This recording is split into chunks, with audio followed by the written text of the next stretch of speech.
অজ্ঞান তিমিনয় আধার যে করিল নাশ, ওরে মন পাখি তুই হইয়া থাক গুরু পদে দাস। ও গুরু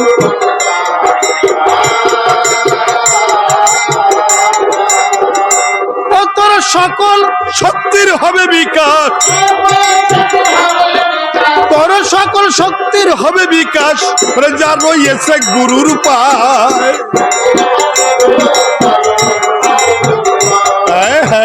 ভয় কি রে মন,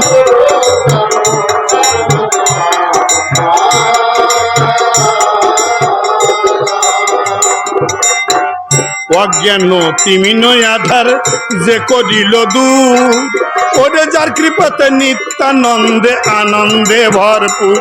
ও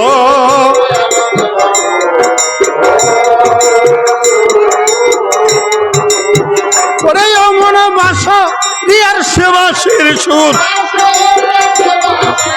ওরে বাঁশরিয়ার সেবাসীর সুর শোনে দিবে যার দয়ায়।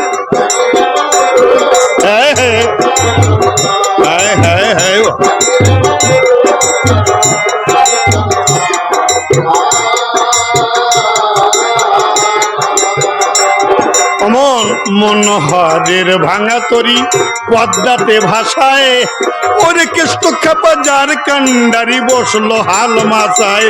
ও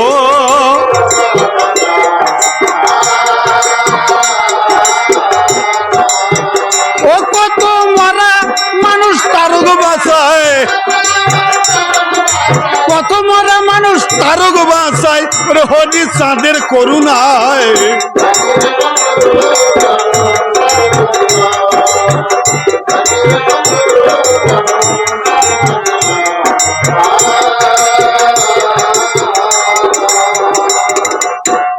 অসীম বলে মন পাখি তুই করিস কিসের ভয়ে, ওরে বদন ভরে গান রে মন পাগলা ভবার জয়। ও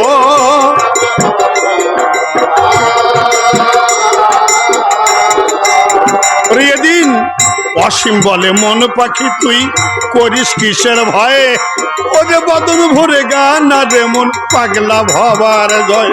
ও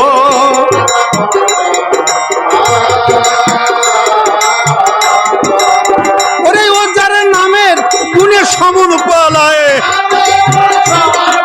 যার নামের গুণে সমন পালায়, ওরে জরা মরা রয় না ভয়ে।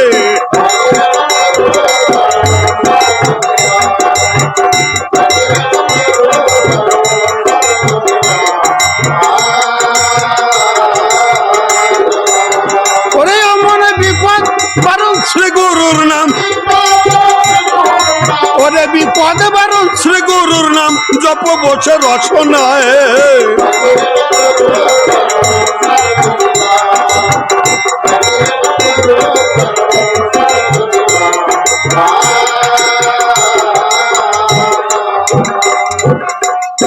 বন্দিলাম গুরুপদে যে পদ বিপদে আপদে রক্ষা করে প্রতিপদে গুরুদেব আমার।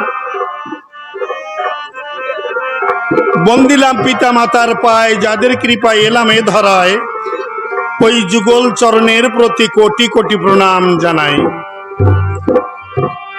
বর্তমান যে যুগের হাওয়া তা তো চলছে ডিস্কো গানের হাওয়া হাওয়া, এর মধ্যে রামায়ণ গাওয়া বড়ই কঠিন।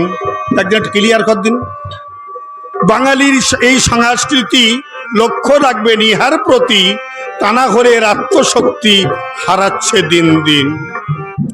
লোককবি তারকচন্দ্র, কোথা নকুল, কোথা রাজেন্দ্র, কোথা হরিবর, কোথা মনোহর, কোথা কবির আদিকর্তা বিজয় নিশির কাব্য সর্থা রসিক লালে রসের কণ্ঠেশ্বর, কোথা লম্বুদর শ্বেতগুমানি চাঁদ মোহাম্মদের বংশীর ধ্বনি, কোথায় হারিয়ে গেছে কবি দেবেন চাকি। এইসব পণ্ডিতবর্গ যাদের গান শুনে দিয়েছে অর্ঘ্য, স্মৃতি রক্ষার বেলায় রেখে গেছে বাকি। পূর্ববঙ্গ পশ্চিমবঙ্গ যদিও কবির দুটি অঙ্গ, তথাপি বাঙালির অবদান। আমি দাঁড়িয়ে বলি সবার ঠাই এ সম্পদ আর বিশ্বে নাই। দার্শনিক আমরা ছন্দ ছড়াই, আমরা বাঙালির সন্তান। যাক তবে সব কথা আর দেব না বক্তৃতা, সভা মাঝে আছেন যত জ্ঞানবান, এবার সুর ছন্দ ধরে অজ্ঞবিজ্ঞ সভা পরে করব কিঞ্চিত রামায়ণ গুণগান কীর্তন। এই যে রামায়ণ গ্রন্থখানা, এ তো বহুদিনের পুরানা। কত শিল্পী কত গায়ক জগতের বুকে এলো, এই মধুর রাম নাম দুয়ারে দুয়ার দিয়ে গেল। এই রামায়ণে শিশুমাত্র আমি একজনা, এই রামায়ণ হতে পারা জানি কয়েকখানা। আছে অশ্বমেধ যজ্ঞ মহিরা বনবধ, সীতার বিবাহ সীতা অন্বেষণ, জানা লক্ষণেরই শক্তিশীল, বিশ্বামিত্রের তপযজ্ঞ, অহল্যার পাষাণ উদ্ধার, রামচন্দ্রের ভাগীরথী পার, শুধু রামভক্ত দর্শক মণ্ডলী এবং আমার মায়েরা, আপনাদের আশীর্বাদ পাথেয় করে আপনাদের নির্বাচিত পালাটির পথ ধরে পদ্য সভা পরে করব কিঞ্চিত রামায়ণ। জয় জয় রাম সীতা প্রীতি প্রেমানন্দে, হরি হরি বলুন সর্বজন।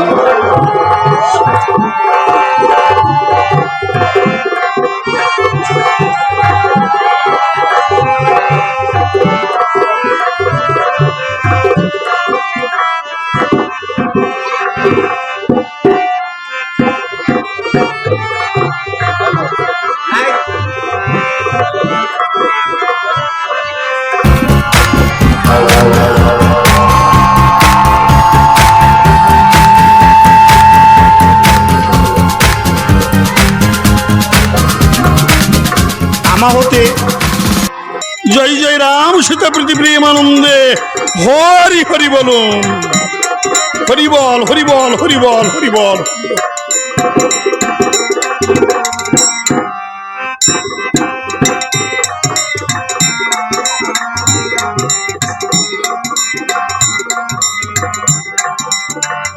ফোনটা নিয়ে যাবো বিকাশে ডাক্তার।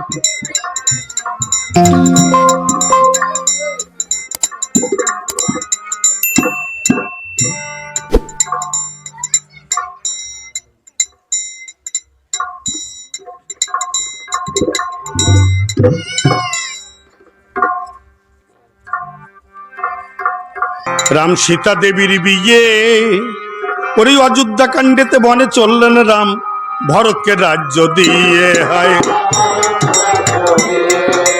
ওরে অরণ্য কাণ্ডেতে রামের সীতা হরিল রাবণ, কিষ্কিন্ধা কাণ্ডে বালিবধ করলেন হরি সুগ্রীবের মিলন। সুন্দরাকাণ্ডে সেতু বাঁধলেন হরি আমার, হরিসাগর হলেন পার। লঙ্কা কাণ্ডে করিলেন হরি রাবণের সবংশে সংহার।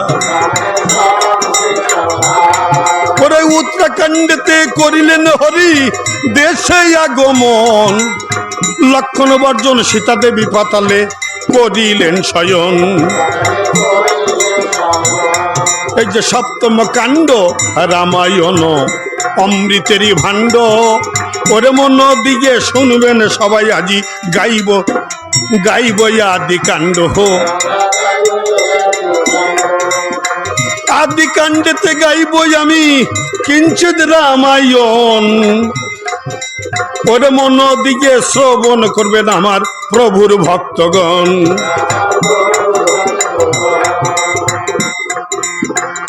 বিশ্বামিত্র নামে মুনি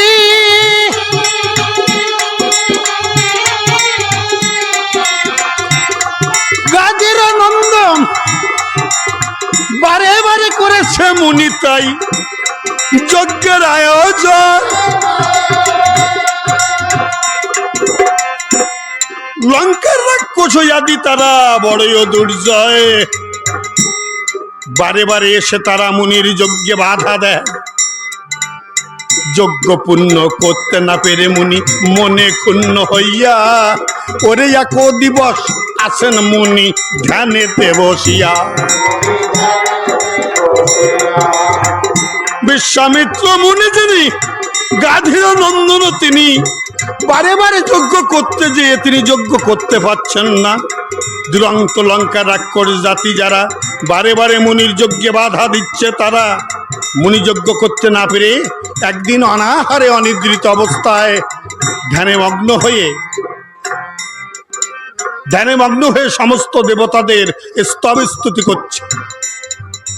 বৈকুণ্ঠে দেবকুল স্থির না থাকতে পেরে মহির্ষি নারদকে ডাক দিয়ে বললেন, অনারদ, নারদ,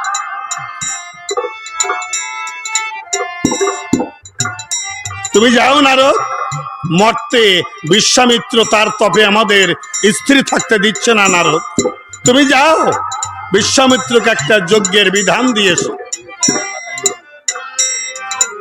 বিশ্বামিত্রকে একটা যজ্ঞের বিধান দিয়েছো, তাই না মহামুনি?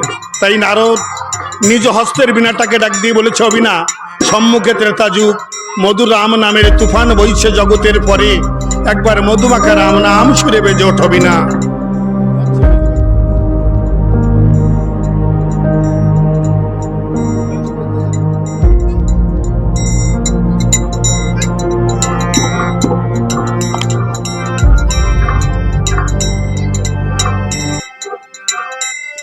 ডাক দিয়ে বলে, ছবি না, একবার মধুমাখা রাম নাম সুরে বেজে ওঠবি না।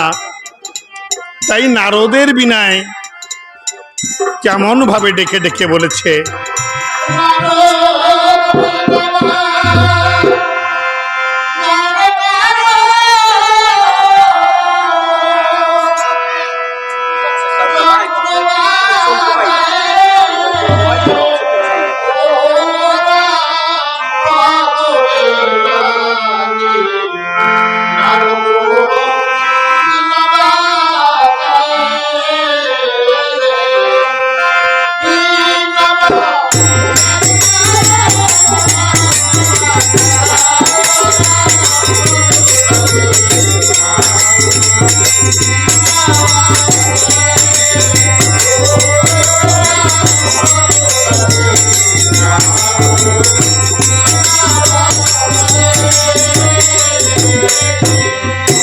প্রথম টানেতে তুলে ছেড়ে নারদের বিনায়া, বিনা জয় রাম ও শ্রীরাম। একটু বাড়ি দাও। ওরে পঞ্চকল্প তরু সম নব ঘন, ওরে দ্বিতীয় টানেতে তুলে ছেড়ে বিনা কোথা মা জানো কি,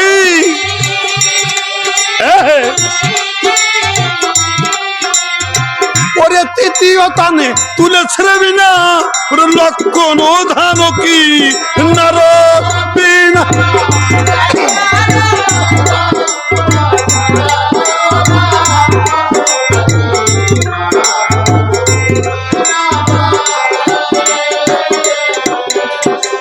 চতুর্থ টানে তুলে ছেড়ে বিনা কোথা ভরত রাজ, ওরে পঞ্চম টানে তুলে ছেড়ে বিনা ওরে কোথা শত্রুঘ্ন। তখন বিনা হাতে চলেছে পথে নারদ তপোধা, ওরে উপন্দিত বিশ্বামিত্র মুনির আশ্রমে। তখন উপরেরটা সাউন্ড একটু কমিয়ে দাও, বক্সের সাউন্ড একটু বাড়িয়ে দাও।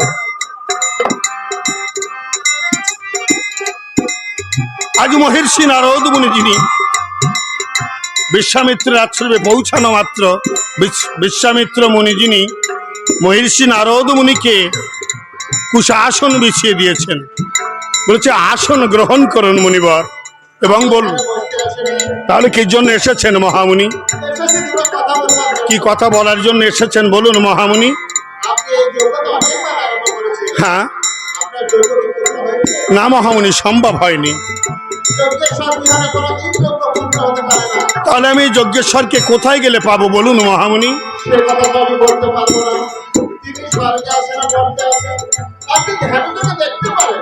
নারদের ওই কথা শুনে বিশ্বামিত্র ধ্যানেতে বসিল, ওরে ধ্যান কোটিকে বিশ্বামিত্র মুনি দেখিতে পাইল। ওরে ধ্যান কোহরিয়া বিশ্বামিত্র মুনি কহিছে নারদে,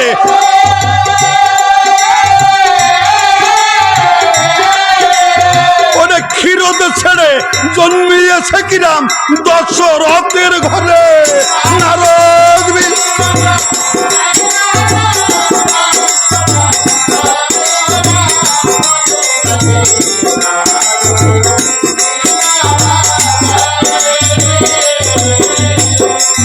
বলে বলেছে কি মহামুনি, একে দর্শন করলাম আমি। বৈকুণ্ঠ বিহারী হরিজিনী এক চতুর্থংশে তিনি দশরথ অংশে রঘুবংশে সে জন্মগ্রহণ করেছে, এটাকে আমি ঠিক দেখলাম মহামুনি।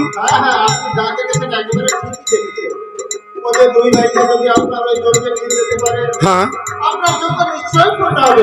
এই কথা বলে মহর্ষি নারদ সুরপুরে চলেছে নারদ, ওরে মনের হরিশ উপন্নিত বিশ্বামিত্র মুনি অযোধ্যা দ্বারে এসে, অযোধ্যার দ্বারে এসে দেখতে পায় দ্বারে সুমন্ত সারথি দাঁড়িয়ে। বিশ্বামিত্র মুনি ডাক দিয়ে বললেন, সারথি যাও রাজা দশরথকে যেয়ে বলো দ্বারে বিশ্বামিত্র মুনি। বলছে মহামুনি আপনি ক্রোধান্বিত হবেন না, আপনি শান্ত হন মহামুনি, আমি এই মুহূর্তে মহারাজকে ডেকে দিচ্ছি। আজ সারথি ছুটে যেয়ে মহারাজ দশরথকে বললেন, দ্বারে বিশ্বামিত্র মুনি অগ্নি সম হেনমূর্তি, তার কি হেতু আগমন আমি জানি না, তবে এই মুহূর্তে আপনাকে ডেকেছে। আজ মহামুনির আগমন বার্তা পেয়ে রাজা দশরথ মহামুনিকে খুশি করবে বলে পাদ্যই অর্ঘ্য হাতে লইয়ে রাজা করিলেন গম। ওটাই উপন্নিত বিশ্বামিত্র মুনির সম্মুখে তখন বলেছে, আসন গ্রহণ করুন মুনিবর এবং বলুন হতভাগা রাজ্য দ্বারে কি হেতু আগমন। বলছে দশরথ, আমি তোমার এখানে এসেছি তবে বসবার জন্য নয়, কিঞ্চিত ভিক্ষার আশায়। বলছে মহামুনি? বলছে হ্যাঁ দশরথ, তুমি আমায় কিঞ্চিত ভিক্ষা দেবে? বলছে মহামুনি, রাজ্য ঐশ্বর্য প্রতিপত্তি অর্থ কি অভাব আছে আমার যে আপনাকে আমি কিঞ্চিত ভিক্ষা দিতে পারবো না? ভিক্ষা আপনাকে আমি নিশ্চয়ই দেব। আপনি অতিথি নারায়ণ, গৃহদ্বারে এসে দাঁড়িয়ে থাকবেন, এই কখনো হয়? আপনি আসন গ্রহণ করুন মহামুনি। বলছে দশরথ, আমি আসন গ্রহণ করব পরে, আগে তুমি বলো সত্যি তুমি আমায় ভিক্ষা দেবে কি না। বলছি একই মহামুনি, আমারই বংশের পূর্বজ রাজা হরিশ্চন্দ্র আপনার চরণের পরে সমস্ত অযোধ্যা দান করে দিয়ে দানের দক্ষিণা দেওয়ার জন্য নিজের স্ত্রীকে বিক্রয় করে দিয়েছিল, এমনকি নিজে চণ্ডালের বেশ ধারণ করেও আপনার দানের দক্ষিণা দিয়েছিল। আমি সেই বংশের সন্তান, আমি অস্পুত্র দশরথ, আপনাকে আমি ভিক্ষা দেব না এই কখনো হয়? ভিক্ষা আপনাকে আমি নিশ্চয়ই দেব। আপনি অতিথি নারায়ণ, গৃহদ্বারে এসে দাঁড়িয়ে থাকবেন, আপনি আসন গ্রহণ করুন। বলছে দশরথ, আসন গ্রহণ করব পরে, সত্যি যদি তুমি আমায় ভিক্ষা দিতে চাও আমার কাছে তোমায় ত্রিসত্যবার অঙ্গীকার আবদ্ধ হতে হবে। বলছে মহামুনি? বলছে হ্যাঁ দশরথ, বলো তুমি আমায় ভিক্ষা দেবে? ভিক্ষা দেবে? ভিক্ষা দেবে? বলে সাক্ষী থাকো চন্দ্র সূর্য দিবা পালক গো, ওরে সত্য করে দশরথ রাজা যেন ওরে না করে লঙ্ঘন।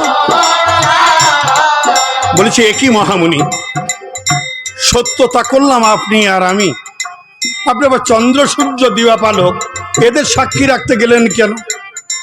বলছে দশরথ, পরে যদি তুমি অন্যথা করো, এই জন্য আমি চন্দ্র সূর্য দিবা পালক সবাইকে সাক্ষী রেখেছি।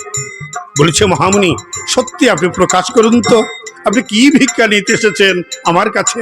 বলছে দশরথ, আমি কি ভিক্ষা নিতে এসেছি তাহলে তুমি এবার শোনো দশরথ। শোনো শোনো দশরথ রাজা, শোনো দিয়ে বলে 7 দিবসের জন্য দেহ রাজা শ্রীরাম লক্ষ্মণ। ওটাই এই না কথা মুনির তুণ্ডে যখন বাহির হলো,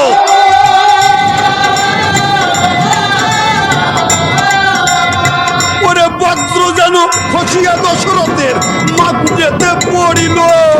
নারদ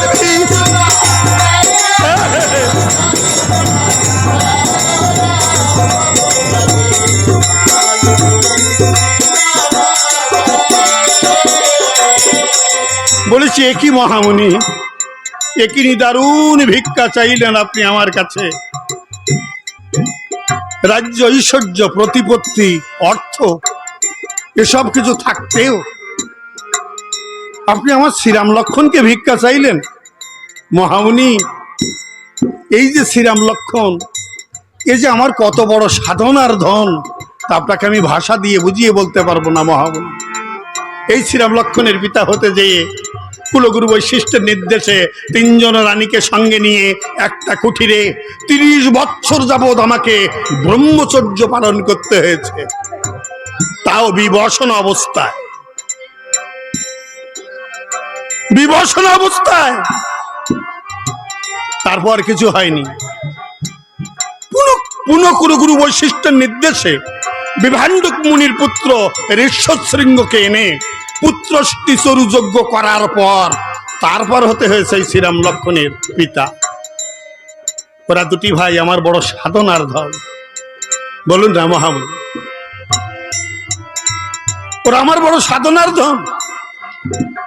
একটা কথা বলবো মহামুনি, ভালো সুসন্তানের পিতা মাতা হতে গেলে গোবিন্দের কাছ থেকে চেয়ে নিতে হয়, ঘরের দুয়ারে এসে দেখা করে না। ওরা আমার অতি বড় সাধনার ধন, বলুন না মহামুনি। ওদের দুটি ভাইকে ছেড়ে দিয়ে সমগ্র অযোধ্যা যদি আপনার চরণের পরে দিয়ে দিই, তাতেও কি খুশি হওয়া যায় না? বলেছে দাসরা, ভিক্ষা যদি দিতে হয় তাই শ্রীরাম লক্ষণকে আমায় দিতে হবে। তুমি দেবে কি না সেই কথাটা একটাবার বলো দশরথ। দশরথ বলেছে মহামুনি, আমার পূর্বপুরুষ যারা ভিক্ষা দিতে চাইলেই এক কথায় ভিক্ষা দিয়ে দিয়েছে তারা, আর আজ আমি ভিক্ষা দিতে চেয়ে কেন ভিক্ষা দিতে চাইছি না, তার কারণটা কি, সেই কথাটা আপনাকে একটাবার একটু শুনতে হবে। ও প্রাণ,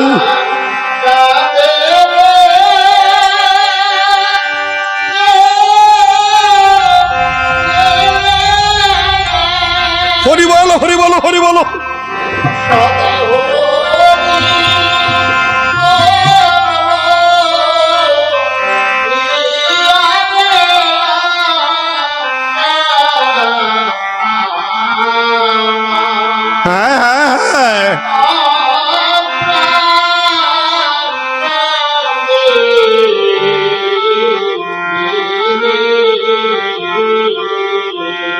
বলি একদিন আমি মন দুঃখে আমি বনে বনে রে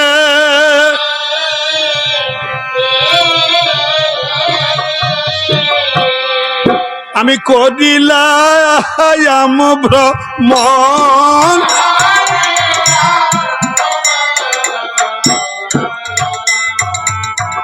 আমি দণ্ডবক্ষ মুনির বনে রে ও যে দিলাম দর্শন।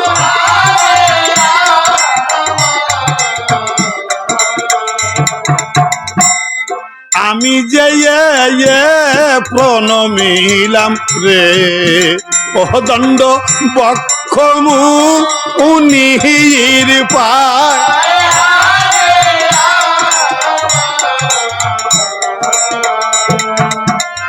ওরে শিরে হস্ত দিয়ে মুনি রে আশিস করিল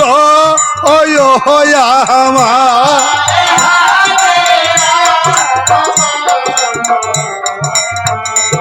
মহামুনি বললেন দশরথ, তোমার মনোবাসনা পূর্ণ হোক দশরথ। দশরথ বলেছে মহামুনি, আমার মনের বাসনাটা কি তাকে আপনি জানেন মহামুনি? বলেছে দশরথ, প্রকাশ করো তোমার মনের বাসনাটা কি। বলেছে মহামুনি, আপনি ক্রোধান্বিত হবেন না, আমার মনের বাসনাটা কি জানেন? কয় কি? কয় আমার মনের বাসনাটা হলো এই, আমার দেশে অনাবৃষ্টির জন্য শস্য আদি কিছু ফলছে না। আমার দেশে অনাবৃষ্টির জন্য শস্য আদি কিছু ফলছে না, খাদ্য অভাবে প্রজাকুল রাজ্য ছেড়ে বিতাড়িত হয়ে অন্য রাজ্যে চলে যাচ্ছে। তৃণ অভাবে পশুকুল দিনের পর দিন ধ্বংস হচ্ছে। রাজার দোষে রাজ্য নষ্ট, প্রজায় কষ্ট পায়। রানীর দোষে সংসার নষ্ট, শান্তি চলে যায়। মহামুনি করলেন যখন আশীর্বাদ, শিরে দিয়ে হাত, মনোবাসনা পূর্ণ হবে আমার। তবে এতটুক করুন, আমার দেশে অচিরে বর্ষা নেমে আসুক, সুজলা সুফলা ফলে উঠুক, প্রজাকুল জগতের বুকে শান্তিতে বেঁচে থাক, পশুকুল জগতের বুকে শান্তিতে বেঁচে থাক, এটাই আমার মনের বাসনা, এছাড়া অন্য কিছু না।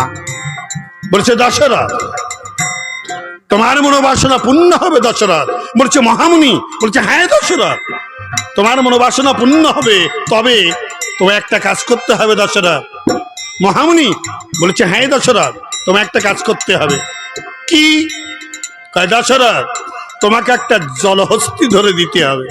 তুমি যদি একটা জলহস্তি ধরে দিতে পারো, অচিরেই তোমার মনের বাসনা পূর্ণ হবে দশরথ। বাল্যবন্ধু সুমন্ত্র দশরথের সঙ্গে থাকে। দশরথ সুমন্ত্রকে ডেকে বললেন, সুমন্ত্র, মহামুনি দণ্ডবক্ষকে একটা জলহস্তি না ধরে দেওয়া পর্যন্ত আমরা কিন্তু অযোধ্যায় ফিরে যাব।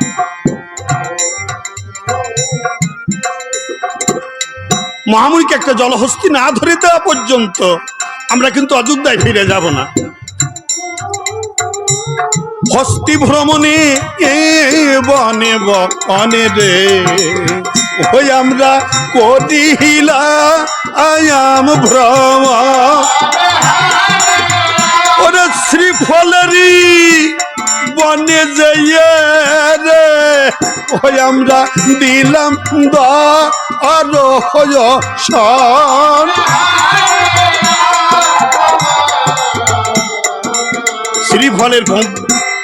শ্রীফলের বনে যখন আমরা পৌঁছিয়েছি, অন্ধকার ঘন ঘটা নিশি, কোনো দিকে কিছু দেখা যাচ্ছে না। সুমন্ত্র ডেকে বলেছে, দশরথ আজ নিশিতে কোথায় থাকবে? বলছে কেন, তুমি ভয় পাচ্ছ? বলছে না দশরথ, তাই বলছি আজ নিশিতে কোথায় থাকবে? বলছে কেন? আজ এই উঁচু বৃক্ষের পরে বসে নিশিটা কাটিয়ে দিয়ে করল প্রভাতে মহামুনিকে জলহস্তি ধরে দিয়ে তবেই আমরা অযোধ্যায় ফিরে যাব। দুইজন এই মন্তব্যে স্থির করে একে অপরকে জড়িয়ে ধরে ওই বৃক্ষ শাখে বসে আছে। কিন্তু মহামুনি সেই না বনে বাস করি তোরে, ও তারা মানুষ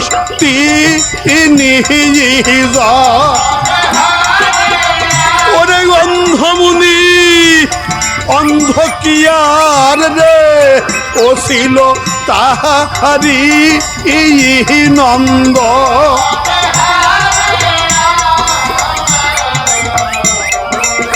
অন্ধমুনি নিশিদি প্রহার কালে পুত্র সিন্ধুকে ডেকে বলে, অসিন্ধু,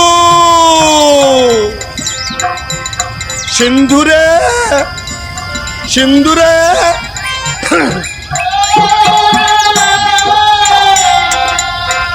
অসিন্ধু,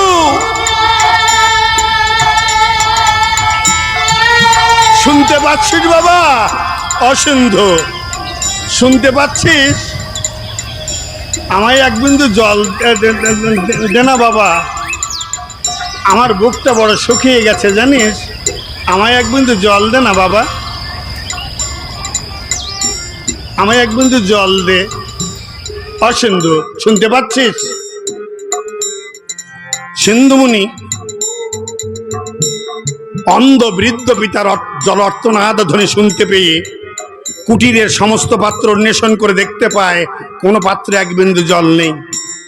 সিন্ধু ছুটে যেয়ে বলেছে, পিতা, আমি কুটিরের সমস্ত পাত্র অন্বেষণ করে দেখেছি, কিন্তু কোনো পাত্রে আমি এক বিন্দু জল পাইনি।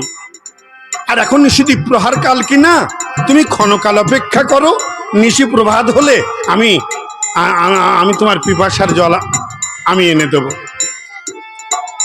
অন্ধমণি বলেছে, সিন্ধুরে, আজ 3 দিন তুই তো আমায় ভালো করে কিছু খেতে দিতে পারিস না, ক্ষুধার জ্বালায় পেটটা পুড়ে যাচ্ছে জানিস বাবা, আর জল পিপাসায় না বড় কষ্ট হচ্ছে। আমি যদি দেখতে পেতাম না তোর কাছে, এমন ভাবে আমি জলের কথা বলতাম না জানিস বাবা, বড় কষ্ট হচ্ছে, বুকটা শুকিয়ে গেছে কিনা বড় কষ্ট হচ্ছে। দেখ না বাবা, এক বিন্দু জল দিয়ে বৃদ্ধ পিতার প্রাণটা রক্ষা করতে পারিস কিনা? সিন্ধু অন্ধ বৃদ্ধ পিতার জলার্তনাদ ধ্বনি শুনে সেই নিশি দ্বীপ প্রহারকারে অলবুপত্র হাতে নিয়ে ছুটে চলেছে। কোথায় জল, কোথায় জল? অলবুপত্র হাতে নিয়ে সিন্ধু রে, ও সিন্ধু করিল ওই গাম, ওরে সরোবরের তীরে যেয়ে রে, ও সিন্ধু দিল দ্বার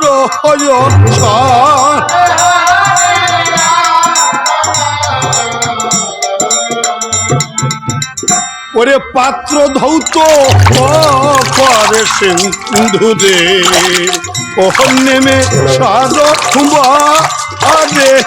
এর জলে, ওরে বৃক্ষে বসে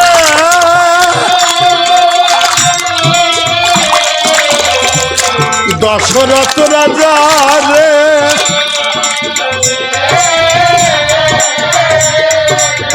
ও রাজা সেই শব্দ ওই শুনিল,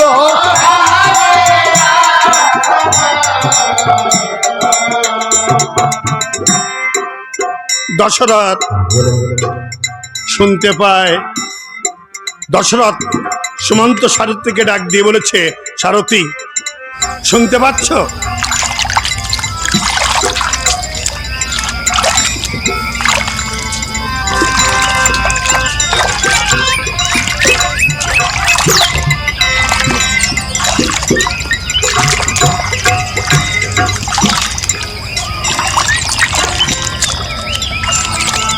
বলেছে শুনতে পাচ্ছ? আমার ওই একা ওই শোনো, ওই শোনো, আমার মনে হয় নিকটে এখানে কোথাও সরোবর আছে, হয়তো আমরা অন্ধকারে দেখতে পাচ্ছি না, নিকটে এখানে কোনো সরোবর আছে। ঠিক এইভাবে থাক, এইভাবে থাক, নিকটে এখানে মনে হয় কোনো সরোবর আছে। ওই শোনো, কেমন একটা খলো খলো খলো খলো শব্দ হচ্ছে। আমার মনে হয় নিশিকালে কোনো জলহস্তি কিংবা মৃগ এরা নিশিকালে সমস্ত দিন আহার অন্বেষণে ব্যস্ত ছিল, নিশিকালে মনে হয় ওরা জলপান করতে এসেছে। তুমি আমার শব্দবেদী বানখানা দাও তো।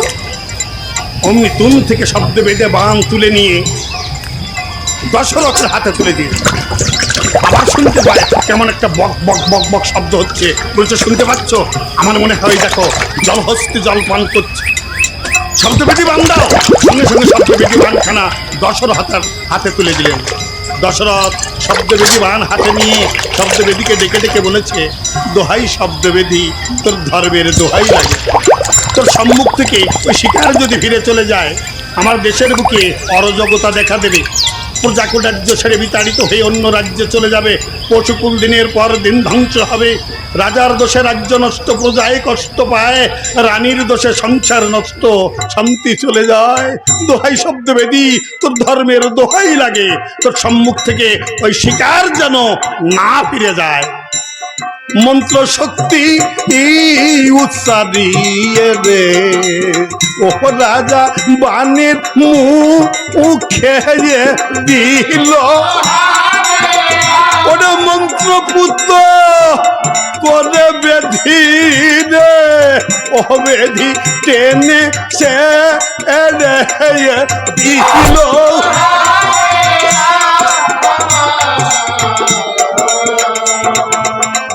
ওরে যেই মাত্র শব্দ বেধি রে, ও বেধি টেনে সে দিল। ওরে ঘুরে যেয়ে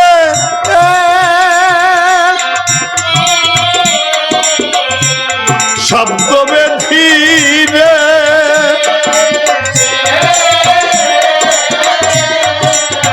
ও সিন্ধুর বুকে পড়ি।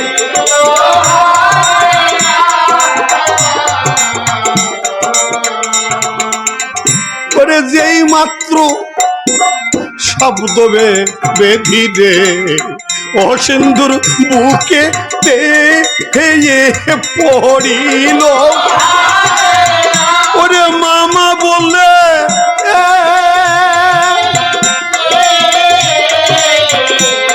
সিন্ধু মুনি রে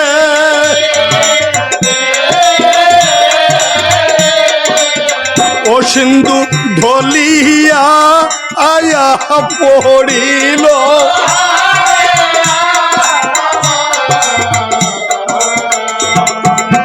বলে মা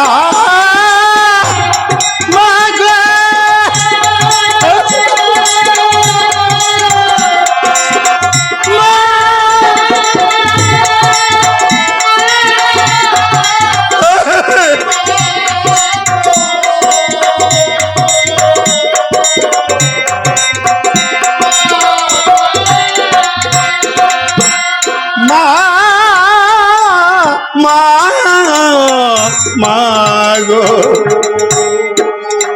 ও মা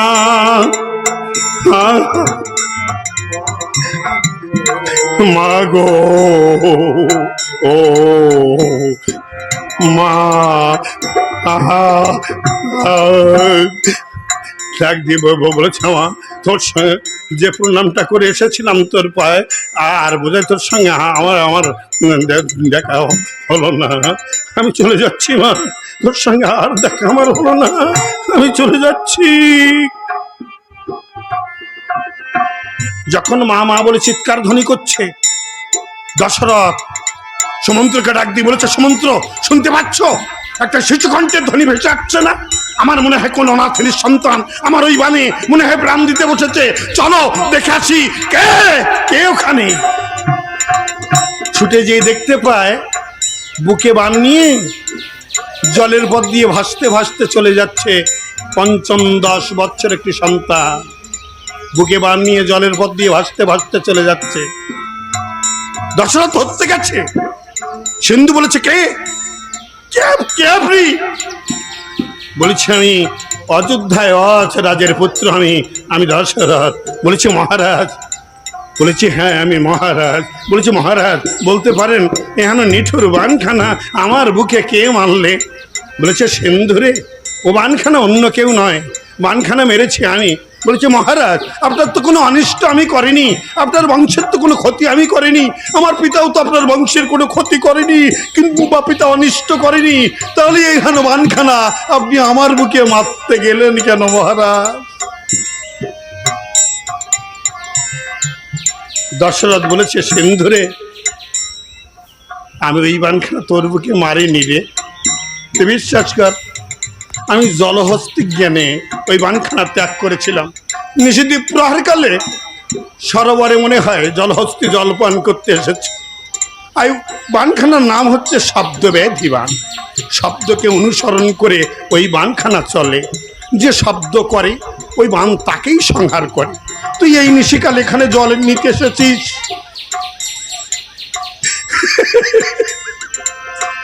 আমি তো জানি না রে, আমি তো জানি না, তুই বিশ্বাস কর ওই বানখানা আমি তোর বুকে মারিনি। সিন্ধু বলেছে মহারাজ আপনি যে কি করেছেন তা জানেন না, এখানেতে এ মরিয়া আমি রে, ওই আমার তাতে নাই এই কহদা, ওরে ঘরে অন্ধ পিতা মাতা রে, তাদের কি হবে এই পায়।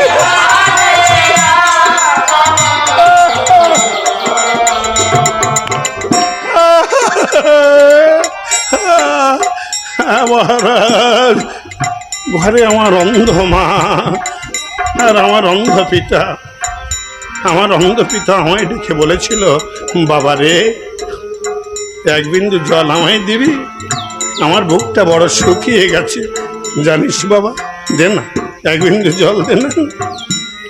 আমি সেই অন্ধ বৃদ্ধ পিতা আর পিপাসার জল নেওয়ার জন্য এখানে ছুটে এসেছিলাম, কিন্তু এখানে এসে এভাবে আমায় মরতে হবে এটা আমি জানতাম না মহারাজ, এটা যদি জানতাম আমি অন্য ঘাটে জল নিতে যেতাম মহারাজ, এই ঘাটে আসতাম না, এই ঘাটে আসতাম না। মহারাজ আপনাকে আমি অভিসম্পাত করব না, আপনার কাছে একটা মিনতি আমি করব। বলেছে কি? কই আমার মিনতিটা কি জানেন? আমি তো পুত্র হয়ে আমার পিতার মুখে আমি জল দিতে পারলাম না, আপনি আমার মতো সিন্ধু হয়ে আমার অন্ধ বৃদ্ধ পিতার পিপাসার জলটুকু আপনি দিয়ে আসবেন। বলুন বলুন না, দিয়ে আসবেন? দশরথ বলেছে, সিন্ধুরে আমি তোকে কথা দিলাম, তুই মৃত্যু পথযাত্রী, চলে যাচ্ছিস জগৎ থেকে আমার কারণের জন্য। কি অপরাধ করলাম আমি জানি না, তবে তোর মৃত্যুকালে যাওয়ার সময় এই বাসনা, তোর পিতার মুখে আমি একটু জল দেই, এই তো আমি তোকে কথা দিলাম, তোর অন্ধ বৃদ্ধ পিতার পিপাসার জল আমি দিয়ে আসবো। তাতে যদি আমার মরণ হয়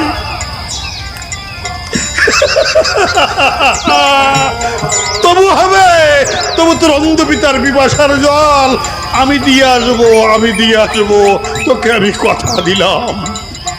সিন্ধু বলেছে, মহারাজ আর আমার মধ্যে কোনো আপত্তি নেই মহারাজ, কেননা আমি মৃত্যুর পূর্বে আমি জেনে গেলাম আমার অন্ধ বৃদ্ধ পিতার পিপাসার জল দেওয়ার জন্য জগতের বুকে কারো প্রতি না কারো প্রতি আমি দায়িত্ব দিয়ে এসেছি, আমি চলে যাচ্ছি মহারাজ। ওরে হরি হরি বলে সিন্ধু দে, ও সিন্ধু জীবান ওই হতে, ওরে হাই হাই করে দশরথ রাজা রে, ও রাজা কান্দিতে লাগি।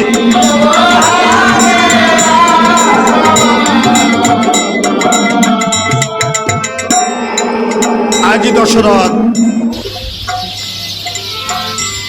মৃত সিন্ধুকে স্কন্ধের পরে নিয়ে অলবু পত্রে জল ভরে নিয়ে দশরথ সেই অন্ধকার ঘন ঘটা নিশীতে বনের ভিতরে খুঁজে চলেছে কোথায় অন্ধের কুঠি। দশরথ এক অন্ধকার, তাই বনের ভিতরে কুটিরের পিছন দিয়ে দশরথ চলে যাচ্ছে। দশরথ কুঠির চিনতে পারছে না, এত গাঢ় অন্ধকার। কিন্তু এই যে অন্ধমণি, তার দৃষ্টিশক্তি ছিল না সত্য, তার ছিল শ্রবণ শক্তি। শুনতে পায় শুকনো পাতার মসমস ধ্বনিতে কুটিরের পিছন দিয়ে কি যেন কি চলে যাচ্ছে, মসমস মসমস শব্দ হচ্ছে। অন্ধমণি ভেবেছে আমার সিন্ধু বলছিল নিশিদ্বীপ প্রহার কাল, আমার সিন্ধু মনে হয় পথ ভুলে যেতে পারে। ডাক দিয়ে বলেছে, ও সিন্ধু, সিন্ধু রে তুই কি পথ ভুলে গেছিস রে বাবা? এইদিকে আয়, এই তো আমাদের কুঠির রে বাবা, আয় আয় আয়, এইদিকে আয়। দশরথ সেই ডাক অনুসরণ করে অন্ধমণির সম্মুখে এসে দাঁড়িয়েছে। অন্ধমণি বলেছে, সিন্ধু জল জল পেয়েছিস বাবা? হ্যাঁ বাবা, একটু জল আমায় দে না বাবা, জানিস আমার বুকটা বড় বড় কষ্ট হচ্ছে রে, দে না বাবা, দে না। সঙ্গে সঙ্গে দশরথ জলপাত্রটা অন্ধমণির দৃশ্য দেখে জলপাত্রটা হাতে তুলে দিয়েছে। অন্ধমণি এক নিঃশ্বাসে জলটুকু পান করে বলেছে, বাঁচলাম, হ্যাঁ এইবার মনে হয় কিছুক্ষণ বেঁচে থাকা যাবে রে বাবা, বড় কষ্ট হচ্ছিল জানিস, হ্যাঁ বড় কষ্ট হচ্ছিল। ও পাত্র রেখে দিয়ে বলেছে, সিন্ধু কি রে, তুই আমার সঙ্গে কোনো কথা বলছিস না কেন? আমার পরে অভিমান করেছিস? সিন্ধু, অন্ধ বৃদ্ধ পিতা মাতার পরে কখনো কেউ অভিমান করে? সিন্ধু, তোকে আমি বাবা বলে ডাকি জানিস, তোকে আমি সিন্ধু বাবা বলে ডাকি। কেন ডাকি জানিস? তুই যেদিন শিশু ছিলি সেদিন আমি ছিলাম তোর বাবা, আর আজ তুই যুবক হয়েছিস, আমি বৃদ্ধ হয়ে গেছি।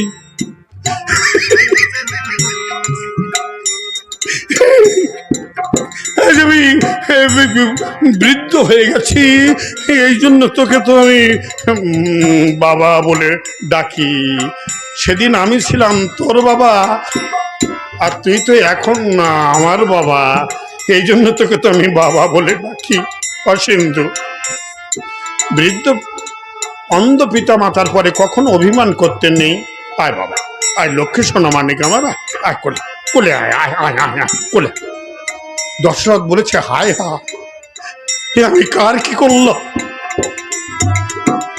বলে, কারে ডাকো ও সিন্ধু বলে রে, ওই আমি তোমার সিন্ধু নয়, আমার শব্দবেধি বানে তোমার রে, ও তোমার সিন্ধু হল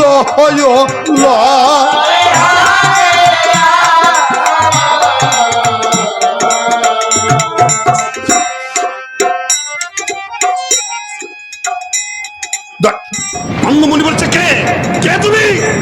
এমন কথা শোনালে, তুমি কে? বলেছি, আমি অযোধ্যা রাজা, আমি দশরথ। বলছে, দশরথ তুমি আমার সিন্ধুকে মারলে কেন? আমার সিন্ধু কি অনিষ্ট করেছিল তোমার? কি ক্ষতি করেছিল তোমার কুলের? কি ক্ষতি করেছে তোমার বংশের? আমি কি ক্ষতি করেছি তোমার কুলের? কি ক্ষতি করেছি তোমার বংশের? তুমি আমার সিন্ধুকে মারলে কেন? দশরথ কেন মারলে? দশরথ, দশরথ আমার সিন্ধুকে একটা আমার কোলে দাও না, দাও না দশরথ, দাও না আমার কোলে।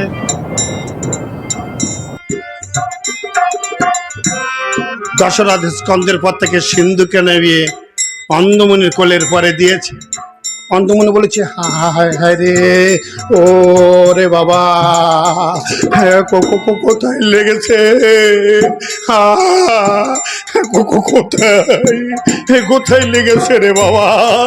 নিঠুর জল পিপাসা আমার বাচ্চাটা কেড়ে নিলে, হায় হায় রে। অন্ধমা পাশে বসে বলছে, গো সিন্ধুকে তুমি কোলে নিয়েছ? বলেছে, হ্যাঁ। কয়ে, একটাবার আমার কোলে একটাবার ওকে একটু দাও, দাও না, দাও না আমার কোলে, এই একটাবার ওকে একটু দাও না। অন্ধমণি অন্ধকির দিকে সিন্ধুকে এগিয়ে দিয়েছে। অন্ধকি এক টান দিয়ে সিন্ধুকে বুকের পরে নিয়ে বলেছে, বাবা রে,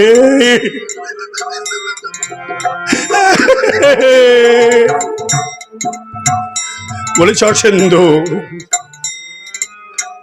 নারী কোনো সম্প্রদায় নয়, নারী একটা জাতি মাত্র। নারী জাতিটাই হলো মা। নারীর কোনো কুল থাকে না, ওটা শ্বশুরের কুল আর ওটা হলো পিতার কুল।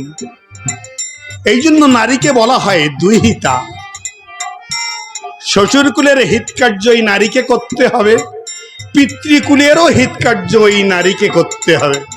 এই জন্য নারীকে বলা হয় দুহিতা। অসিন্ধু নারী আশ্রয় পায় কখন জানিস?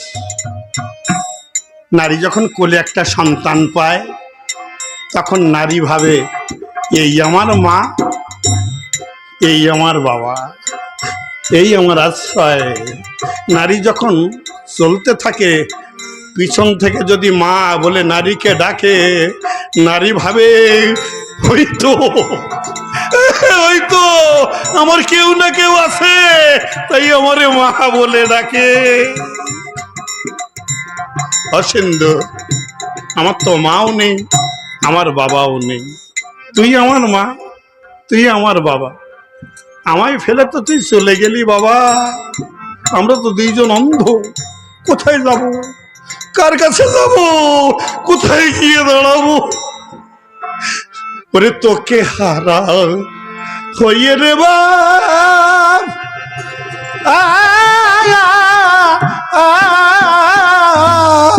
ওরে ও বাবা, আমি কার বাবাড়ি, কার বাবাড়ি যাব, কার বাবাড়ি যাব? ওরে কে ডাকি বাবা,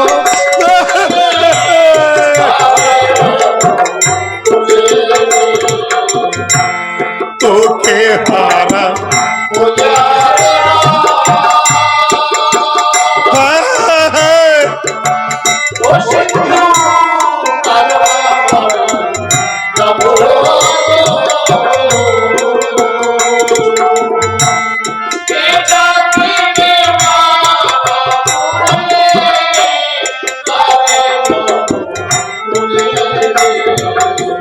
বল না কারবা বাড়ি যাবই আমি, বল না কারবা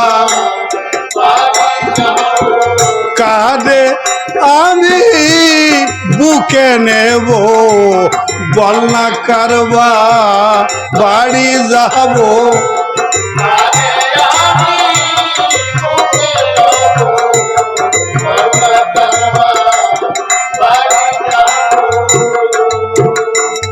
অন্ধমুনি দেখলেন অন্ধকির কোলের পরে এই সিন্ধু যদি থাকে, অন্ধকির এই মুহূর্তে মৃত্যু হতে পারে।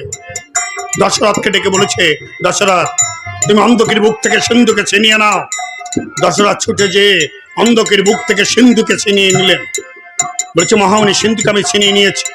বলছে, দশরথ আমার সিন্ধুকে তুমি যেখানে মেরেছিলে আমাদের দুইজনকে তুমি সেখানেই সেই সরোবরের তীরে নিয়ে চলো। মৃত সিন্ধুকে স্কন্ধে নিয়ে অন্ধকে দুজনের হাত ধরে নিয়ে দশরথ ধীরে ধীরে সেই সরোবরের তীরে যেয়ে উপস্থিত হলেন। বলছে, মহামুনি এই তো সেই সরোবরের তীরে এসে গেছে। বলছে, তুমি আমার অন্ধকিকে তুমি আমার হাতে দাও। অন্ধকিকে নিয়ে অন্ধমুনির হাতে তুলে দিলেন। অন্ধমুনি অন্ধকির হাত ধরে নিয়ে ধীরে ধীরে সরোবরের জলে নেমে গেছে। নাভি পর্যন্ত জলের যেয়ে বলেছে, অদশরথ দশরথ তুমি আমার সিন্ধুকে আমার কাছে দাও দশরথ। দশরথ সিন্ধুকে নিয়ে অন্ধমুনির হাতে তুলে দিলেন। অন্ধমুনি জলের পর সিন্ধুকে ভাসিয়ে রেখেছে। রেখে বলেছে, দশরথ একটু অগ্নি তুমি আমায় দেবে দশরথ। দশরথ শুকনো কাষ্ঠ হাতে তুলি পাত্রে ঘর্ষণ দিয়ে অগ্নি প্রজ্বলিত করে নিয়ে অন্ধমুনির হাতে তুলে দিলেন। অন্ধমুনি সিন্ধুর মুখ অগ্নি করছে। ডেকে ডেকে বলেছে, বাবারে পূর্ব জন্মে তুই মনে হয় আমার পিতা ছিলি। আমি পুত্র হয়ে আমার পিতৃকার্য আমি সম্পূর্ণ করতে পারিনি, তাই এই জন্মে পুত্র হয়ে আমার কোলে এসে পুত্রের মতো আমাকে দাঁড় করিয়ে রেখে আমার পিতা সেজে তুই আমার আগে চলে গেলি রে বাবা। যা, গোবিন্দ বলে জলের পরে ভাসিয়ে দিয়েছে। ডাক দিয়ে কয়, অগোবিন্দ তুমি নাকি প্রাণের গোবিন্দ, সবার প্রাণের কথা নাকি তুমি জানো গোবিন্দ। তুমি যদি জানো তুমি আমার কথা শোনো। আমার সিন্ধুকে তোমার চরণে পাঠিয়ে দিলাম, তোমার চরণে সিন্ধুকে আশ্রয় দিও। জলে ভাসিয়ে দিয়ে বলেছে, দশরথ একবার যখন জলে নেমেছি এই জল থেকে আর উপরে উঠবো না দশরথ। কেন জানো? কয় কেন? কয় সিন্ধু ছিল এই অন্ধের যষ্টি, আহারে ফল পিপাসায় জল, ওই সিন্ধু এনে এনে আমাদের খাওয়াতো। সে সিন্ধু যখন জগতের বুকে নেই, কে এনে দেবে জল, কে এনে দেবে ফল? শুকিয়ে শুকিয়ে ধুকে ধুকে না মরে একবারে যখন জলে নেমেছি এই জল থেকে আর উপরে উঠবো না দশরথ। তা মৃত্যুর পূর্বে তোমাকে আমি অভিসম্পদ করে যাব দশরথ। কি অভিসম্পদ করে যাব জানো? সেই কথাটা একটা বার শোনো। পুত্র শোকে যেমন রাজা দে, ও রাজা আমার মা আর হয়ন ওরে আমার মতো পুত্র শোকে রে, ও রাজা মরবি অযোধ্যা।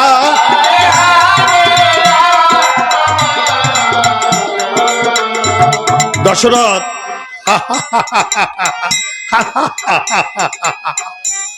দশরথ হাঁটছে। বলছে, দশরথ তুমি হাঁটছো দশরথ?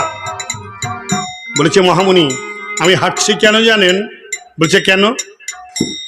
বলছে, আপনি আমায় অভিসম্পদ করলেন না আশীর্বাদ করলেন? বলছে, তোমাকে আমি অভিসম্পদ করেছি দশরথ। দশরথ বলেছে, মহামুনি আমি একে একে 749 বিবাহ করেছি। ভরযৌতুক রাজার কন্যার গর্ভে একটা কন্যা সন্তান জন্মগ্রহণ করেছে, কন্যাটার নাম রেখেছি আমি শান্তা। এখনো পর্যন্ত আমার বংশে কোনো পুত্র সন্তান জন্মগ্রহণ করেনি। আপনি যে আমায় বললেন পুত্র শোকে আমার মৃত্যু হবে, তাই আমি হাঁটছি যে আপনি আমায় অভিসম্পদ করলেন না আশীর্বাদ করলেন।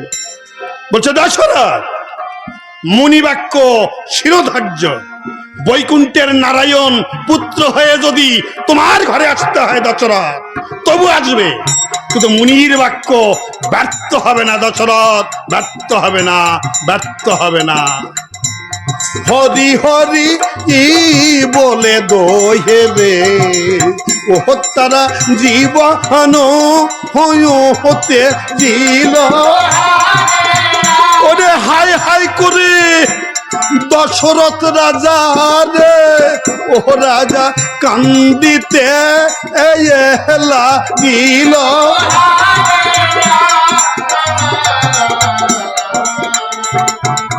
ডাক দিয়ে বলেছে, মহামুনি, আপনি যখন আমার কাছে এসে শ্রীরাম লক্ষ্মণকে ভিক্ষা চেয়েছেন, পূর্ব দিনে সেই অন্ধমুনির অভিসম্পদের কথা আমার মনে পড়ে যাচ্ছে, যা আজ বুঝি সেই দিন আমার কাছে ঘনিয়ে এসেছে। অন্ধমুনির অভিশাপ রে, ও বুঝি না হবে এই লঙ্ঘ। ওরে পুত্র শোকে হবে বুঝি রে, ও হবে আমারি এই মহার।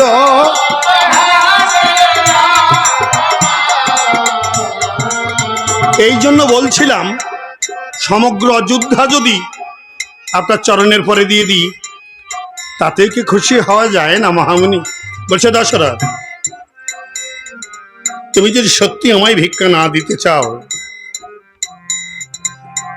তুমি যে মুখে আমার কাছে ত্রিসত্যবার অঙ্গীকারে আবদ্ধ হয়েছ, ওই মুখ দিয়েই তুমি আমাকে বলে দাও যে ভিক্ষা আমি দিতে পারবো না, আমি এখন এক্ষুনি এখান থেকে চলে যাব।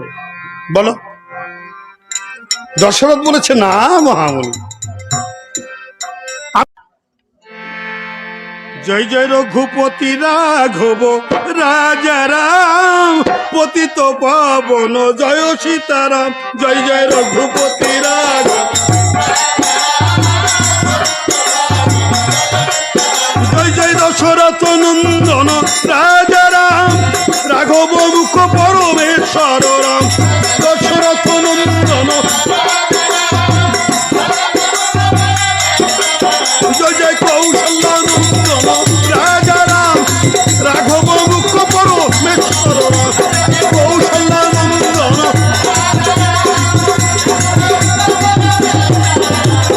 তুলসী পুষ্প শালগ্রাম, রঘুপতি রাঘব রাজা।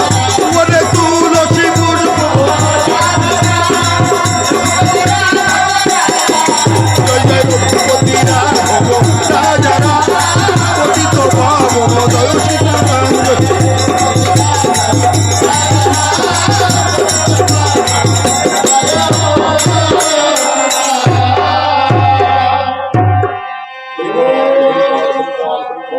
এই